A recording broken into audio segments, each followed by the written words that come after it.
Hey guys, it's Bella. Welcome back to my channel, or welcome if you're new, and in today's video I'm going to be going over a birth story. So if you are triggered by, I don't know, blood, labor, tearing, stitches, pain, I suggest you click away from this video. Anyways, my name's Isabella. I am 20 years old. I just turned 20 recently. And I had my son Brantley when I was 19. He was born about 4.5 months ago on April 17th, 2021, and I love him to pieces. He's such a good baby. But I would never do it again because being a mom is hard, incredibly difficult, and then I have mental health issues already that I'm working through, and giving birth was incredibly painful. And being pregnant was incredibly awful for me. Not my cup of tea. So anyways, let's get into it. So I had my son on April 17th, and on April 15th, I had a membrane sweep done. So essentially what that is your cervix, your OB will take their fingers and kind of sweep around the outside of your cervix to loosen up the membranes or the sac or whatever holds your baby in it. And that will just help you, hopefully it will help kickstart labor, and it will prevent you from needing intervention later on if you don't deliver on time. So I chose to get that done at 38 weeks. Yeah, I was 38 weeks pregnant. By that point I was like, just do anything you can to get this baby out of me. I am done with being pregnant. I cannot take this anymore. It was getting to the point in late pregnancy where I couldn't sleep anymore. It was incredibly uncomfortable to move. I had a hard time moving around, so yep. And by the late point in your pregnancy, at least for me, I had to go to my OB's office every week. I had to go once a week to get the fetal heart rate checked on, my blood pressure, and my weight, and it was just getting incredibly grueling and not fun. So I was ready to be done with it all. Anyways, so the day I got the membrane sweep done, I went into false labor or had a bunch of Braxton Hicks that night. So I went into the hospital because I was having incredibly painful, what I thought were contractions. I didn't know because I've never had a baby before. It must have been Braxton Hicks. So essentially every 10 minutes I would have Braxton Hicks that lasted about 30 seconds long, and I would just stop moving because it was incredibly painful. Whatever I was doing, I wouldn't move, and I would just let it pass because it was so painful. So I had gone into the hospital that night. They put me in a room with a bunch of other women who were getting checked out.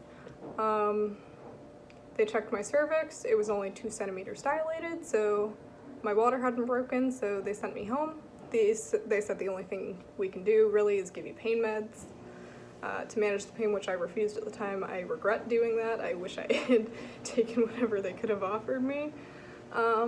But yeah, anyways, I was sent home. They said, if you have any concerns or are thinking about coming in again, just give the hospital a call and they'll kind of talk you through it. So I downloaded an app, I believe, to track the contractions because they were very irregular at that point.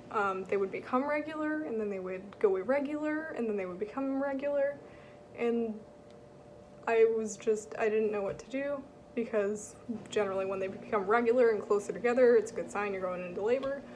But they were just all over the place, and it was incredibly stressful for me. So that night I got no sleep whatsoever. That night was awful.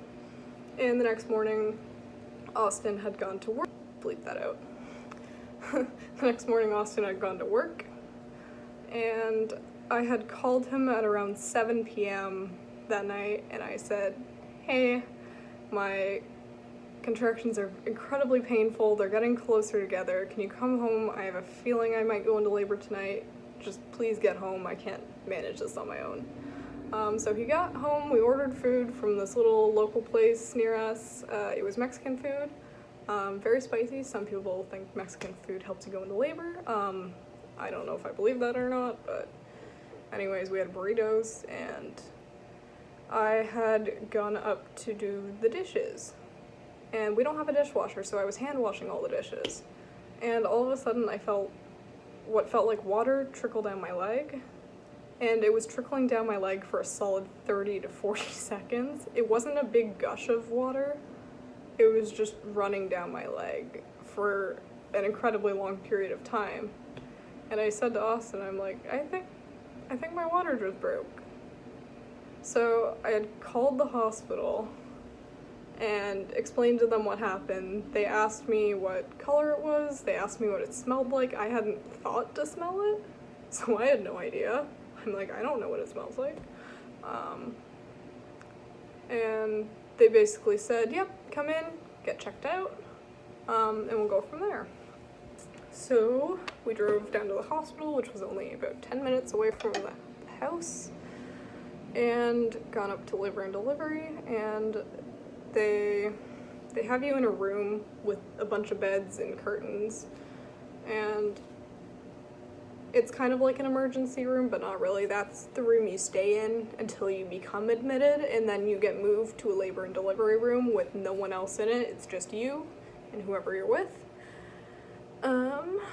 So they did a swab so they could look at the fluid under the microscope to see if it was amniotic fluid, and it turned out it was. So they had given me an IV at that point, and they had admitted me, but they waited 2 hours. I waited 2 hours in that bed before I got moved anywhere else. So we were just kind of chilling. I had no pain meds at that point, so I was just kind of dealing with the odd contraction. They were still like 10 minutes apart, very sporadic, not regular. So I was in quite a bit of pain at that point, but there were other women who were screaming, clearly in much more pain than I was. They weren't monitoring contractions at that point or anything either, so after 2 hours of waiting, I got moved into a separate delivery room, where we just kind of chilled out. An hour later, so this is probably around 10 or 11 at night, I was starting to experience incredible amounts of pain, contractions about 5 minutes apart. The nurse had come in and said, do you know if you want an epidural? I said, yes, please. She's like, we can give it to you now, is that okay? I said, yes, absolutely. So they called a doctor, and I had to wait for him. He was finishing up a C-section before he could come and give me the epidural, because it has to be done by a doctor, not a nurse. So with the epidural, they use needles to numb your back, and that's a very strange feeling. And then they insert a big needle with an IV type thing that stays in your back and gets taped to your back. So you're just laying on this IV type thing. If you've ever had an IV, you can kind of picture what I'm talking about. The feeling of it going in was a lot of pressure in the muscle of my spine, and it felt incredibly strange and uncomfortable, but not painful. It was kind of like the feeling when you go to the dentist and if you've ever had a cavity filled, it feels like they're numbing your teeth, and it just feels strange and weird and not right and uncomfortable. So yeah, that was that experience. About half hour later, I had fallen asleep, and I took a blessed 4-hour nap because once I got the epidural, all my pain was gone. I couldn't feel any contractions at all. And once they gave me the epidural, they gave me like a circular thing with a band on it to go around my belly to monitor the contractions on a screen so they could see how close or far apart they were and how strong they were. Oh, this is the worst part. So after my 4-hour nap, the nurse came in and said, we need to insert a catheter to drain your bladder. And boy, let me tell you, that was the most painful thing I had ever had done at that point. at that point, that was the most painful thing I'd ever experienced. I hated that. They had to insert the catheter 3 separate times. So once at that point, once about 2 hours later, and then, or once about an hour later, and then once right before I started pushing, they had to drain my bladder one last time. So if you get an epidural, just be prepared for the catheter, because it's not fun, not a fun experience. So also shortly after my 4-hour nap, and I woke up and I had the catheter inserted to drain my bladder, I was just kind of laying there, waiting around at that point. I was on my phone, and all of a sudden I literally heard a pop, and I felt flooding, like, on the bed. It was like a shit ton of amniotic fluid. It just like burst, and I was now sitting in this fluid. I could not stand up on my own because I had the epidural. So the nurse just came in, put like a giant, the world's biggest pad you've ever seen, like underneath me to just kind of catch the fluid. I was essentially sitting in a giant wet spot until I had my baby. So that was my water fully breaking, because at first what I had felt when I was doing the dishes, that was just it's like if you have a water balloon and you poke a tiny hole in the bottom of it and it just kind of leaks out like that. That's what happened. And then at that point it had just burst finally. About 10 minutes after that, had burst, my water had broke. They were monitoring contractions, and all of a sudden I felt the urge to push, so I pressed the call button. A nurse got in there, and I told her I felt the urge to push. Is it okay if I start pushing? She said, yep, that's fine.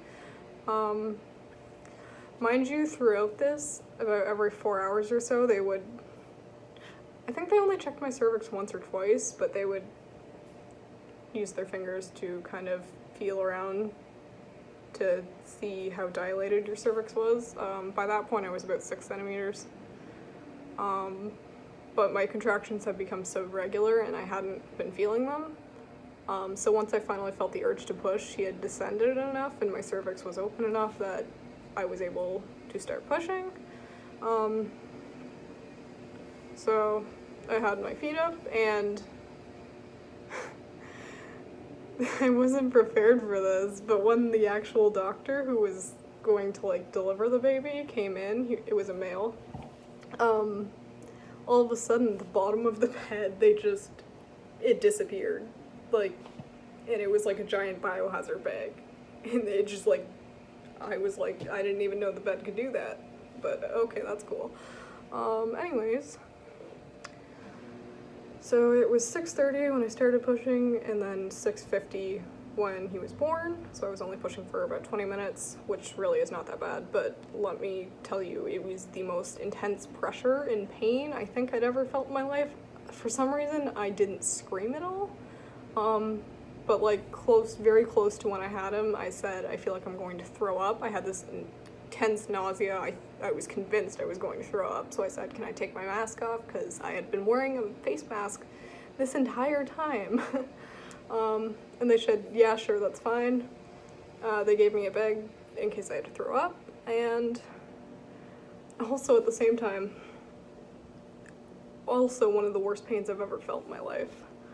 The nurse was stretching my perineum. So if, like, this is the opening, this is the top, this is the bottom, and that's like your perineum. She was stretching the perineum to try and get it to not tear, to allow his room for his head to get out. And I said to her, I'm like, can you please stop doing that? It hurts so bad. She's like, no, I'm sorry, honey, I can't. Like, I need to stretch it so you don't tear. Holy crap, that was painful. And anyways, I finally had him. Austin did not cut the cord. I think he was too nauseated, which I don't blame him. So once they had cut the cord, they immediately let me have him skin to skin pretty much. And then they took him over, they cleaned him up, they weighed him. He was 6 pounds, 8 ounces, so he was a tiny baby. I was also a very tiny person at the time. I was very tall but very lean. And the doctor, like when I was holding my baby, just on my chest, he said, "Okay, now I have to stitch you up." And I was like, "Stitch me up? What do you mean?" He's like, "Oh, you had a 2nd-degree perineal tear, you just need a few stitches, and then we're done." I straight up asked him, I'm like, "Am I gonna feel this? Is this gonna hurt?" Like, I was incredibly scared in that moment, because I had stitches done on my arms before, and although I was numb and couldn't feel it, I just don't like the idea of being stitched up. He was like, "You won't even feel it," so they still let me hold my baby on my chest while they were stitching me up, and I didn't feel it. It was fine, it was completely fine. So after about an hour, they let me hold him for about 2 hours just on my chest. They had me nurse him once because I chose to nurse. That was a weird, painful experience.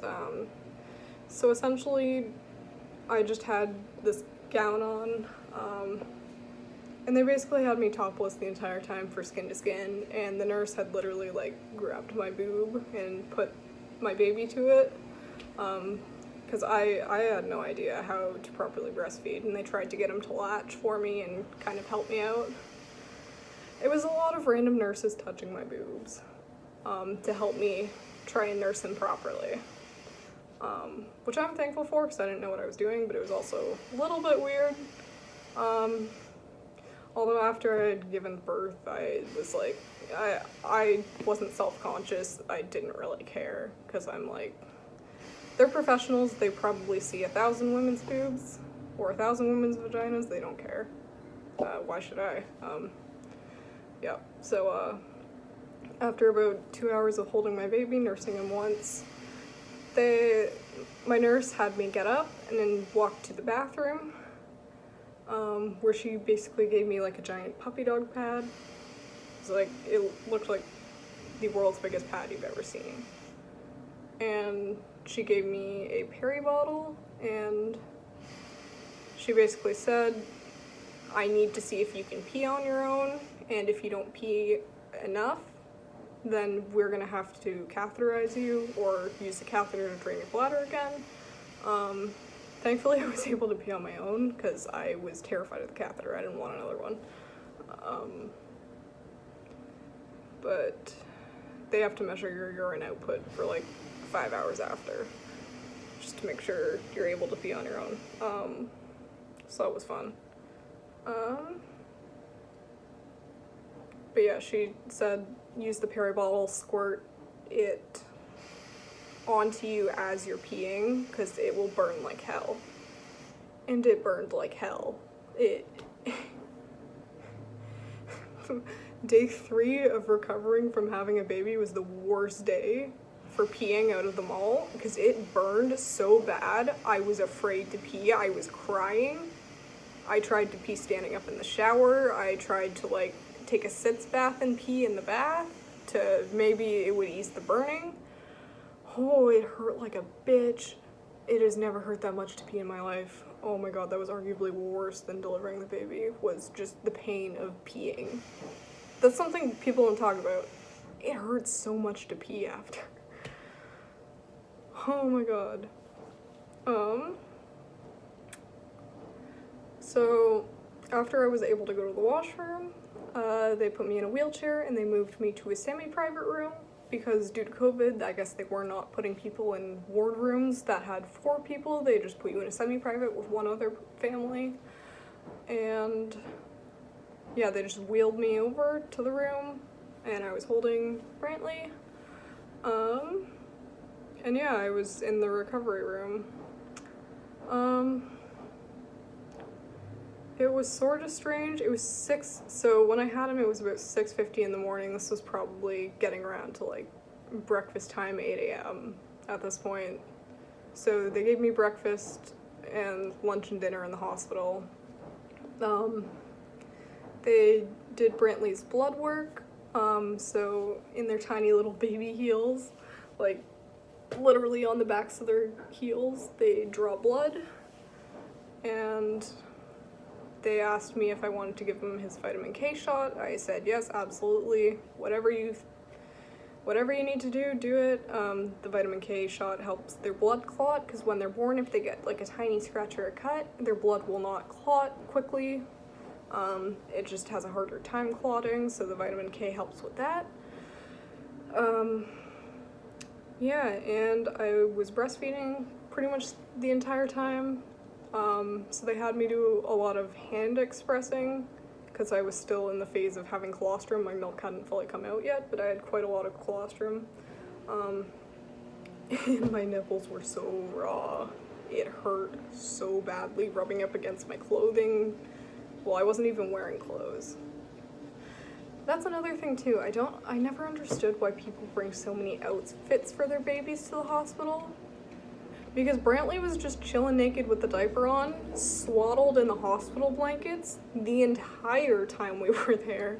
Due to COVID, we were only there a little over 24 hours. Well, no, almost 48 hours we were there. We had to stay longer because he was jaundice, and when the nurse told me, after his blood work, they're like, oh, we have to wait 12 more hours to see if his jaundice improves. I broke down crying because I'm like, I just want to go home. I don't want to be in this hospital bed. I would rather be at home. I was a lot more comfortable at home. Yeah, I had a rough time emotionally in the hospital. Luckily, Austin was amazing. He would pick Brantley up, he would cuddle Brantley, he would walk Brantley around. Also, that was another thing. I didn't change any of his diapers. The nurses changed his diapers. So when they're newborns, they only soiled like one diaper every like 8 or 10 hours. So it really wasn't a lot. And I was clueless on how to swaddle, so the nurses walked me through that. They were incredibly nice. But yeah, that's essentially it. I'll probably make another video of like postpartum things they don't tell you, things I was not prepared for. Man, there was a lot about birth I was not prepared for. I knew I wanted an epidural, but I was not prepared for the catheters.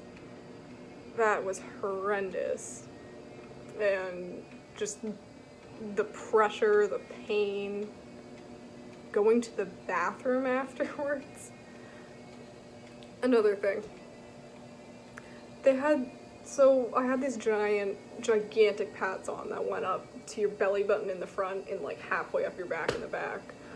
And for the entire time I was in the hospital, I had never seen that much blood come out of my vagina in my life. I had bad periods. This was on another level. So much blood. And I was able to walk around, like it didn't hurt too much to walk, and that's another thing. Request perineal ice packs.